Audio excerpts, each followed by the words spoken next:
Nimekwambia hapa nimeacha kwenda kazini kwa sababu yako, nije nionane na wewe mpenzi. Mbona unifanyia hivyo mpenzi?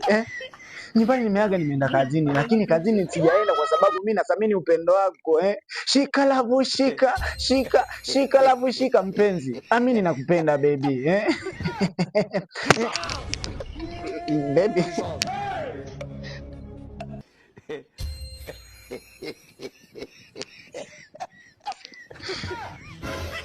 Hapa ndo kazini. Wewe hapa ndo shuleni. Hapa ndo kazini. Sasa hapa wewe ndo shuleni? Mimi nakuuliza kwanza wewe hapa ndo kazini. Afu sikia nikwambie mjomba.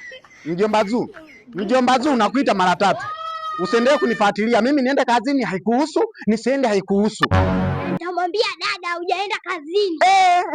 Yaani kitu ambacho ulikuwa ukijui mimi nilikuwa nimekutunzia siri nzito. Cha kwanza, asubuhi umeamka, umekula mboga za shemeji. Cha 3, godoro hujaanika. Cha 4, hujaenda shuleni. Twende nyumbani.